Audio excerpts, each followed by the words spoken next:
2023 में supreme court की संवैधानिक पीठ ने एक यूनानिमस फैसला दिया।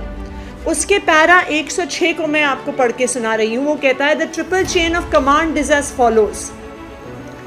Civil services officers are accountable to ministers, ministers are accountable to the parliament/legislature, and parliament or legislature is accountable to the electorate.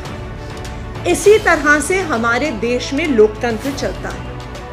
लेकिन जो ये GNCTD अमेंडमेंट एक्ट है, चुनी हुई सरकार के प्रति अफसरों की जवाबदेही खत्म कर देता है। इसके अंदर जो सेक्शन 45J सब सेक्शन 5 है, वो ब्लैक एंड वाइट में अफसरों को, चीफ सेक्रेटरी को या किसी विभाग के सेक्रेटरी को ये पावर देता है कि वो चाहे तो मिनिस्टर के आदेश को माने, उसका क्रियान्वयन करे, और वो ना चाहे तो मंत्री के आदेश का क्रियान्वयन ना करे।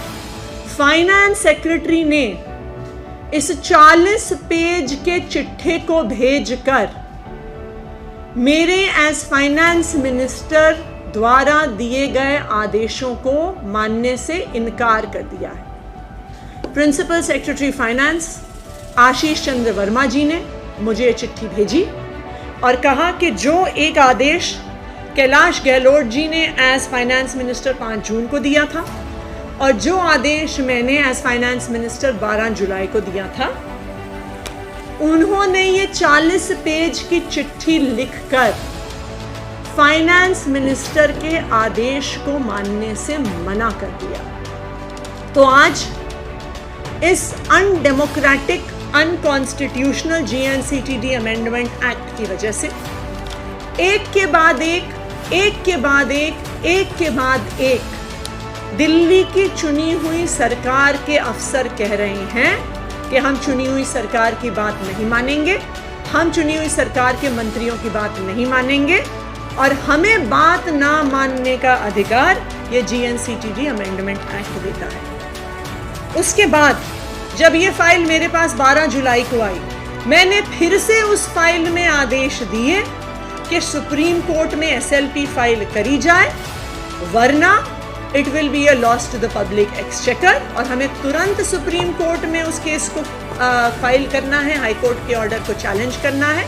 और दिल्ली सरकार के एक वकील का नाम मैंने उस फाइल में लिख के दिया कि इस वकील को रखा जाए और तुरंत सुप्रीम कोर्ट में केस फाइल किया जाए। उसके बाद 12 जुलाई को मेरे इस लेटर के बाद मुझे 2 दिन पहले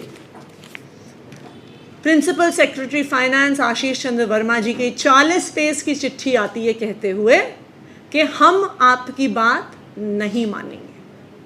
अब जब डे टू डे गवर्नेंस के इश्यूज, GST रिफंड से जुड़े हुए कोर्ट केसेस और उनके चैलेंजेस पर भी अगर अफसर, सेक्रेटरीज, चीफ सेक्रेटरी दिल्ली की चुनी हुई सरकार और उनकी मंत्रियों की बात नहीं मानेंगे, तो दिल्ली के जनता के काम आखिरकार कैसे होंगे। और ये बात मैं आप सबके सामने फिर से रखना चाहती हूँ कि ये सिर्फ इसलिए हो रहा है क्योंकि ये GNCTD अमेंडमेंट एक्ट गैर कानूनी है, गैर संवैधानिक है।